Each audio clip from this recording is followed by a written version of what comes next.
ಹೌದು ಸ್ನೇಹಿತರೆ, ಆ್ಯಕ್ಚುಲಿ ರಜತ್ ಅವರು ಈ ತ್ರಿವಿಕ್ರಮ್ ಅವರ ಅಮ್ಮ ಮಾತನ್ನು ಹೇಳಿದ್ರಲ್ವ ಹನುಮಂತು ಬಗ್ಗೆ. ಇದರ ಬಗ್ಗೆ ರಜತ್ ಅವರು ಏನು ಹೇಳ್ತಾರೆ ಅಂತ ತುಂಬ ಅಂದರೆ ತುಂಬ ಜನ ಕಾಯ್ಕೊಂಡು ಕೂತಿದ್ರು ಸ್ವಾಮಿ. ಎಸ್, ಇವತ್ತು ರಜತ್ ಅವರು ಈ ತ್ರಿವಿಕ್ರಮ್ ಅವರ ಅಮ್ಮನ ಮಾತಿನ ಬಗ್ಗೆ, ಅಂದರೆ ಹನುಮಂತು ಬಗ್ಗೆ ಹೇಳಿದಂಥ ಮಾತಿನ ಬಗ್ಗೆ ತಮ್ಮ ರಿಯಾಕ್ಷನನ್ನು ಖಡಕ್ಕಾಗಿ ಕೊಟ್ಟಿದ್ದಾರೆ. ರಜತ್ ಅವರು ಏನು ಹೇಳಿದ್ದಾರೆ ಅನ್ನೋದನ್ನು ಆ್ಯಕ್ಚುಲಿ ನಾನು ನಿಮಗೆ ಹೇಳ್ತಾ ಹೊರಡ್ತೇನೆ. ಆದರೆ ನೀವು ನೋಡಿರ್ಬೋದು ಸ್ವಾಮಿ, ಈ ರಜತ್ಗೆ ಹನುಮಂತನನ್ನು ಕಂಡ್ರೆ ಬಿಗ್ ಬಾಸ್ ಮನೆಯಲ್ಲಿ ಆಗ್ತಾ ಇರಲಿಲ್ಲ. ರಜತ್ ಒಂದು ಕಡೆ ಹೇಳ್ಕೊಳ್ತಾನೆ, ಬಿಗ್ ಬಾಸಿಂದ ಹೊರಗಡೆ ಬಂದಾಗ ಹನುಮಂತುಗೆ ಮಹಾತ್ಮ ಗಾಂಧೀಜಿಯನ್ನು ಮುಂದ್ಗಡೆ ತಂದು ನಿಲ್ಲಿಸಿದ್ರು ಕೂಡ ಅವನ ಮುಂದೆ ಯಾರೂ ಕೂಡ ಗೆಲ್ಲೋಕ್ಕಾಗ್ತಿರ್ಲಿಲ್ಲ. ಅಲ್ಲಿ ಬಿಗ್ ಬಾಸಲ್ಲಿ ನಾನು ಮಾತ್ರ ಹನುಮಂತನನ್ನು ಕೆಲವೊಂದು ಸಾರಿ ವಿರೋಧಿಸ್ತಾ ಇದ್ದೆ, ಎದುರಾಕತ್ತಿದ್ದೆ ಅಂತೆಲ್ಲವೂ ಕೂಡ ಬಿಗ್ ಬಾಸ್ ಮನೆ ಒಳಗಡೆ ಹೇಳ್ತಾನೆ ಸ್ವಾಮಿ. ಎಸ್, ಇಲ್ಲಿ ನೀವು ನೋಡಿರ್ಬೋದು ಹನುಮಂತನ ಬಗ್ಗೆ ಈ ತ್ರಿವಿಕ್ರಮ್ ಅವರ ತಾಯಿ ಹೇಳಿದ ಮಾತು ಇವತ್ತಿಗೂ ಕೂಡ ಚರ್ಚೆ ಆಗ್ತಾ ಇದೆ. ಎಸ್, ನೀವು ಮೊನ್ನೆ ನೋಡಿದಾಗ ತ್ರಿವಿಕ್ರಮ್ ಅವರು ಆ ಮಾತಿನ ಬಗ್ಗೆ ಒಂದು ಸ್ಪಷ್ಟನೆಯನ್ನು ಕೊಟ್ಟಿದ್ರು. ಏನು ಸ್ಪಷ್ಟನೆ ಅಂತ ಅಂದರೆ, ನಮ್ಮ ತಾಯಿ ಏನು ಅಂತಂದರೆ ತನ್ನ ಮಗ ಗೆಲ್ಲಬೇಕಾಗಿತ್ತಲ್ವಾ, ಅದನ್ನು ಗೆಲ್ಲೋಕ್ಕಾಗಲಿಲ್ಲ, ಹಾಗಾಗಿ ಆ ಒಂದು ಮಾತನ್ನು ಹೇಳಿರ್ತಾರೆ ಬೇಸರದಲ್ಲಿ. ಅದರಲ್ಲಿ ಏನು ತಪ್ಪಿಲ್ಲ, ಹಾಗೆ ಹೇಗೆ ಅಂತ ಇಲ್ಲಿ ತ್ರಿವಿಕ್ರಮ್ ಅವರು ಸಮಜಾಯಿಸಿಯನ್ನು ಒಂದು ಕಡೆ ಕೊಟ್ಕೊಂಡಿದ್ರು. ಇನ್ನೊಂದು ಕಡೆ ನಿನ್ನೆ ಇನ್ನೊಂದು ಇಂಟರ್ವ್ಯೂನಲ್ಲಿ ಚೈತ್ರಾ ಕುಂದಾಪುರ ಅವರು ತ್ರಿವಿಕ್ರಮ್ ಅವರ ತಾಯಿ ಹೇಳಿದ ಮಾತಿನ ಬಗ್ಗೆ ಒಂದು ಕ್ಲಾರಿಟಿಯನ್ನು ಕೊಟ್ಟಿದ್ದರು. ಏನು ಅಂತಂದರೆ, ವಾಡಿಕೆಯಲ್ಲಿ ಮಾತಾಡ್ತಾರಲ್ವ, ಅಂದರೆ ನನ್ನ ಮಗ ಗೆದ್ದಿಲ್ಲ, ನನ್ನ ಮಗ ಗೆಲ್ಲದೇ ಪರವಾಗಿಲ್ಲ, ಅವನು ಮಾತ್ರ ಗೆಲ್ಲಬಾರ್ದಾಗಿತ್ತು ಅಂತ ವಾಡಿಕೆಯಲ್ಲಿ ಹೇಳ್ತಾರಲ್ವ, ಆ ರೀತಿ ಎಲ್ಲೋ ತ್ರಿವಿಕ್ರಮ್ ಅವರ ತಾಯಿ ಹನುಮಂತ ಬಗ್ಗೆ ಹೇಳ್ಬಿಟ್ಟಿರ್ತಾರೆ ಬಿಡಿ ಅಂದ್ಬಿಟ್ಟು ಒಂದು ಮಾತನ್ನು ಈ ಚೈತ್ರಾ ಕುಂದಾಪುರ ಅವರು ಹೇಳಿದರು. ಅದನ್ನು ಆ ರೀತಿ ಹೇಳಿ ಅದನ್ನು ಅಲ್ಲಿಗೆ ಮುಗಿಸಿದ್ರು. ಆದರೆ ರಜತ್ ಅವರು ಇವತ್ತು ಇನ್ನೊಂದು ರೀತಿಯಾದ ಹೇಳಿಕೆಯನ್ನು ಕೊಟ್ಟಿದ್ದಾರೆ. ಆ ಹೇಳಿಕೆಯನ್ನು ಕೂಡ ನಾನು ನಿಮಗೆ ಹೇಳ್ತಾ ಹೊರಡ್ತೇನೆ. ನಿಜವಾಗ್ಲೂ ರಜತ್ ಅವರ ಈ ಒಂದು ಹೇಳಿಕೆಗೆ ಇಡೀ ಕರ್ನಾಟಕದ ಜನ ಕಾಯ್ತಾ ಇದ್ರು ಸ್ವಾಮಿ. ನೋಡಿ, ಈ ಮಾತನ್ನು ತ್ರಿವಿಕ್ರಮ್ ಅವರ ತಾಯಿ ಬಂದ್ಬಿಟ್ಟು ಈ ಲಾಯರ್ ಜಗದೀಶ್ಗೆ ಹೇಳ್ಬಿಟ್ಟಿದ್ರು, ಯಾರೂ ತಲೆ ಕೆಡಿಸ್ಕೊತಿರ್ಲಿಲ್ಲ. ನೋಡಿ, ನನ್ನ ಮಗ ಗೆಲ್ಲದೇ ಇದ್ರೂ ಪರವಾಗಿಲ್ಲ, ಲಾಯರ್ ಜಗದೀಶ್ ಗೆಲ್ಲಬಾರ್ದಾಗಿತ್ತು ಅಂತ ಏನಾದರೂ ತ್ರಿವಿಕ್ರಮ್ ಅವರ ತಾಯಿ ಮಾತನ್ನು ಹೇಳ್ಬಿಟ್ಟಿದ್ರೆ, ಒಂದು ವೇಳೆ ಲಾಯರ್ ಜಗದೀಶ್ ಅವರು ಬಿಗ್ ಬಾಸ್ ಮನೆಯಲ್ಲಿ ಗೆದ್ದು ಯಾರೂ ತಲೆ ಕೆಡ್ಸ್ಕೊತಿರ್ಲಿಲ್ಲ. ಏಕೆಂದರೆ ಅದು ಆ ರೀತಿ ಇತ್ತು ಸಿಚುವೇಶನ್ನು ಅಲ್ವಾ. ಆದರೆ ಇಲ್ಲಿ ಹನುಮಂತುಗೆ ಹೇಳ್ಬಿಟ್ಟಿದ್ದು ಇದುವರೆಗೂ ಇವತ್ತಿನವರೆಗೂ ಕೂಡ ಯಾವ ಮಟ್ಟಿಗೆ ಚರ್ಚೆ ಆಗ್ತಾಯಿದೆ ನೋಡಿ. ಬರೋಬ್ಬರಿ ಒಂದು ವಾರನೇ ಆಗೋಯ್ತು. ಏನೋ ತ್ರಿವಿಕ್ರಮ್ ಅವರ ತಾಯಿ ಮಾತನ್ನು ಹೇಳಿ ಒಂದು ವಾರ ಕಳೆದರೂ ಕೂಡ ಇವತ್ತಿಗೂ ಕೂಡ ಚರ್ಚೆ ಆಗ್ತಾಯಿದೆ.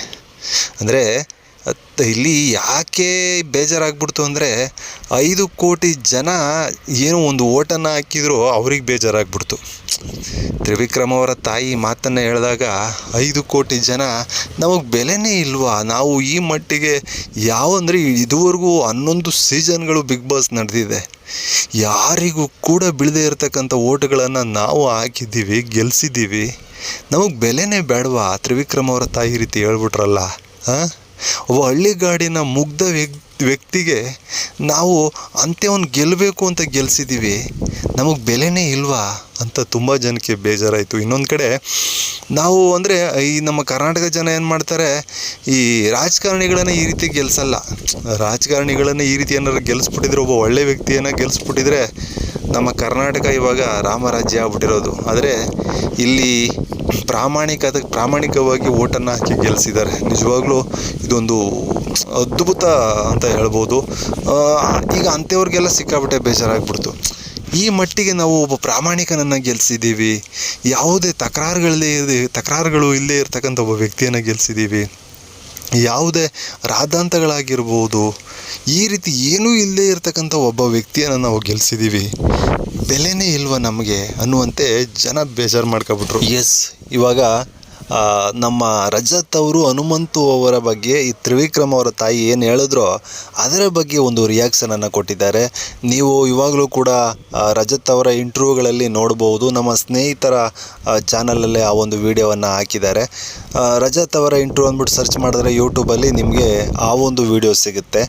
ಅದ್ರ ಬಗ್ಗೆ ತುಂಬ ಸುದೀರ್ಘವಾಗಿ ಮಾತಾಡಿದ್ದಾರೆ ನಮ್ಮ ರಜತ್ ಅವರು. ರಜತ್ ಅವರು ಹೇಳ್ತಕ್ಕಂಥದ್ದು ಏನು ಅಂತಂದರೆ, ಈ ತ್ರಿವಿಕ್ರಮ್ ಅವರ ತಾಯಿ ಒಂದು ಕಡೆ ಏನು ಹೇಳ್ತಾರೆ, ನನ್ನ ಮಗ ಗೆಲ್ಲದೆ ಇದ್ರೂ ಪರವಾಗಿಲ್ಲ, ಆದರೆ ಹನುಮಂತು ಗೆಲ್ಲಬಾರ್ದಾಗಿತ್ತು ಅಂತ ಒಂದು ಇಂಟರ್ವ್ಯೂನಲ್ಲಿ ಹೇಳ್ತಾರೆ. ಇನ್ನೊಂದು ಕಡೆ ಹೇಳ್ತಾರೆ, ನನ್ನ ಮಗ ಗೆಲ್ಲದೆ ಇದ್ರೂ ಪರವಾಗಿಲ್ಲ, ಹನುಮಂತು ಗೆಲ್ಲಬಾರ್ದಾಗಿತ್ತು, ಒಂದು ವೇಳೆ ರಜತ್ ಗೆದ್ದಿದ್ರೂ ಪರವಾಗಿರಲಿಲ್ಲ ಅನ್ನುವಂಥ ಮಾತನ್ನು ಕೂಡ ತ್ರಿವಿಕ್ರಮ್ ಅವರ ತಾಯಿ ಹೇಳಿರ್ತಾರೆ. ಅದಕ್ಕೆ ಈ ರಜತ್ ಕೊಡ್ತಕ್ಕಂಥದ್ದು ಏನಪ್ಪ ಅಂತಂದರೆ, ಅವರ ಅಮ್ಮ ಆ್ಯಕ್ಚುಲಿ ನನ್ನ ಮೇಲೆ ಇಟ್ಟಿರ್ತಕ್ಕಂಥ ಪ್ರೀತಿ ಆ ರೀತಿ ಇದೆ. ಯಾಕೆಂದರೆ ನಾನು ಈ ಒಬ್ಬ ವೈಲ್ಡ್ ಕಾರ್ಡ್ ಎಂಟ್ರಿ ಕೊಟ್ಟು ಬಿಗ್ ಬಾಸ್ ಮನೆಯನ್ನೇ ನಡಗಿಸ್ಬಿಟ್ಟೆ. ಇದುವರೆಗೂ ಏನು ನಡೆದಿತ್ತೋ ಸೀಸನ್ಗಳು, ಈ ಎಲ್ಲ ಸೀಸನ್ಗಳಲ್ಲೂ ಕೂಡ ಯಾರು ವೈಲ್ಡ್ ಕಾರ್ಡ್ ಎಂಟ್ರಿ ಬಂದಿದ್ದಂಥವರು ಯಾರು ಕೂಡ ಫಿನಾಲೆಯ ಒಬ್ಬ 3ನೇ ಕಂಟೆಸ್ಟೆಂಟ್ ಆಗಿ ಯಾರೂ ಕೂಡ ಬಂದಿರಲಿಲ್ಲ. ಅದರಲ್ಲಿ ನಾನು ಬಂದಿದ್ದೇನೆ ಅನ್ನುವಂಥ ಮಾತುಗಳನ್ನು ಕೂಡ ಒಂದು ಕಡೆ ಹೇಳ್ತಾರೆ. ಅದಕ್ಕೋಸ್ಕರ ಆ್ಯಕ್ಚುಲಿ ತ್ರಿವಿಕ್ರಮ್ ಅವರ ಅಮ್ಮನಿಗೆ ನಾನು ಇಡಿಸ್ಬಿಟ್ಟಿರ್ಬೋದು ಅನ್ನುವಂಥ ಒಂದು ಮಾತನ್ನು ಕೂಡ ಈ ರಜತ್ ಅವರು ಹೇಳ್ತಾರೆ. ರಜತ್ಗೆ ಆಮೇಲೆ ಇನ್ನೊಂದು ರಜತ್ ಹೇಳ್ತಾನೆ, ಈಗ ಒಂದು ಕಡೆ ಏನು ಈ ತ್ರಿವಿಕ್ರಮನ್ನು ಅವರ ಅಮ್ಮ ಇಷ್ಟಪಡ್ತಾರೆ, ತನ್ನ ಮಗನನ್ನು ಇಷ್ಟಪಟ್ಟೇ ಪಡ್ತಾರೆ. ಅದೇ ರೀತಿ ನಾನು ಕೂಡ ಒಬ್ಬ ಗಟ್ಟಿಮುಟ್ಟಾಗಿದ್ದೆ, ಒಂದು ಕಡೆ ಅವರ ಮಗನಾಗಿ ಕಾಣ್ತಾ ಇದ್ದೆ.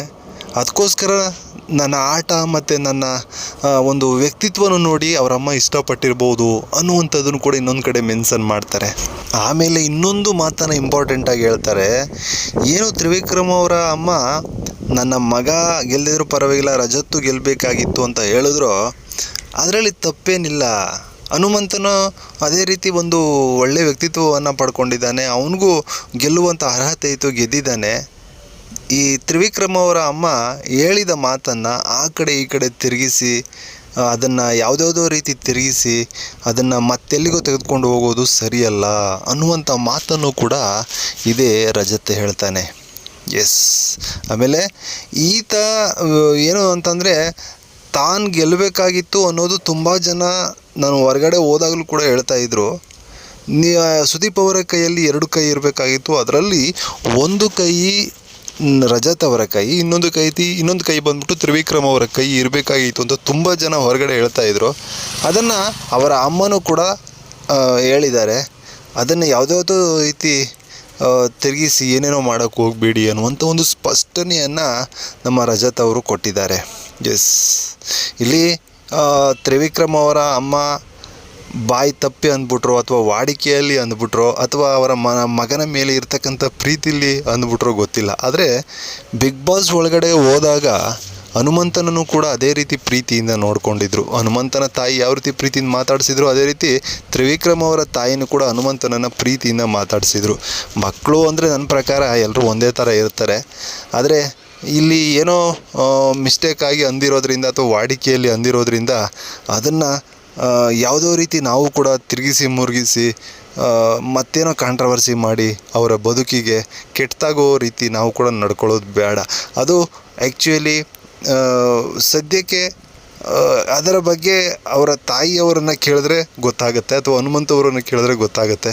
ಬೇರೆಯವರನ್ನು ಕೇಳಿದ್ರೆ ಅದಕ್ಕೆ ಒಂದು ಸರಿದೂಗಿಸುವಂಥ ಒಂದು ಉತ್ತರವನ್ನೇ ಕೊಡ್ತಾರೆ. ಯಾಕೆಂದರೆ ಎಲ್ಲರೂ ಒಳ್ಳೆಯದಾಗಬೇಕು ಅನ್ನೋ ಉದ್ದೇಶ ಇರೋದ್ರಿಂದ ಈ ರಜತ್ ಅವರು ಮಾಡಿರೋದು ಅದನ್ನೇ. ಎಸ್, ಇದ್ರ ಬಗ್ಗೆ ಎಲ್ಲ ನಿಮ್ಗೇನು ಅನ್ನಿಸ್ತಾ ಇದೆ ಕಮೆಂಟ್ ಮಾಡಿ.